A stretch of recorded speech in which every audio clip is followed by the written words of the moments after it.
Friends, welcome to our channel. இன்றைக்கி நம்ம ஈஸியாக உருளைக்கிழங்கு பொரியல் எப்படி செய்கிறது பார்க்கலாம் வாங்க. அதுக்கு தேவையான பொருட்கள்: ஒரு பெரிய உருளைக்கிழங்கை பொடியாக நறுக்கி வச்சுருக்கேன், கருவேப்பிலை க்ளீன் பண்ணி வச்சுருக்கேன், உரிச்ச பூண்டு, மஞ்சப்பொடி, மிளகாப்பொடி, உப்பு. இப்போது கடாய் வச்சிடலாம். கடாய் வச்சுட்டு நான் நல்லெண்ணெய் தான் யூஸ் பண்ணியிருக்கேன். நல்லெண்ணெய் ஊற்றிக்கலாம். நல்லெண்ணெய் ஊற்றும் போது கடாயிலேருந்து கொஞ்சம் புகை வரும். ஸோ நல்லெண்ணெய் ஹெல்த்தியானது. ஸோ பயப்படாதீங்க, உருளைக்கிழங்கு போட்டுடலாம்.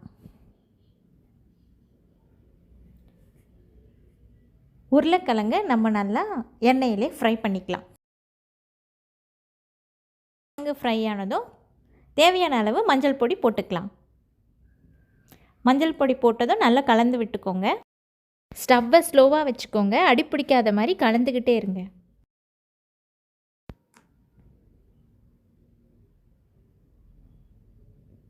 தேவையான அளவு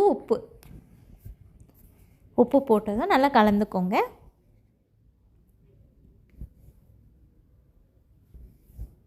அப்புறம் மிளகாய் பொடி தேவையான அளவு போட்டுக்கோங்க.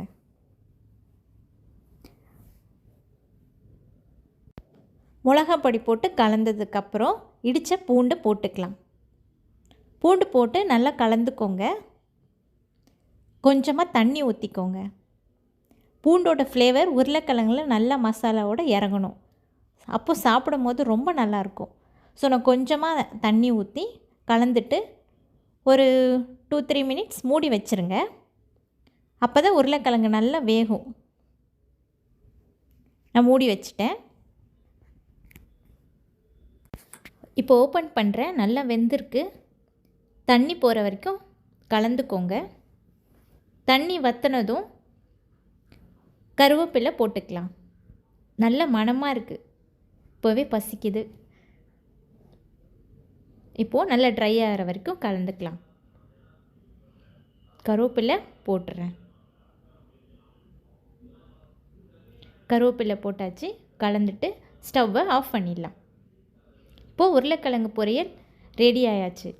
நீங்களும் வீட்டில் ட்ரை பண்ணி பார்த்துட்டு கமெண்ட்டில் சொல்லுங்கள். லைக் பண்ணுங்கள், ஷேர் பண்ணுங்கள், சப்ஸ்கிரைப் பண்ணுங்கள். தேங்க்யூ.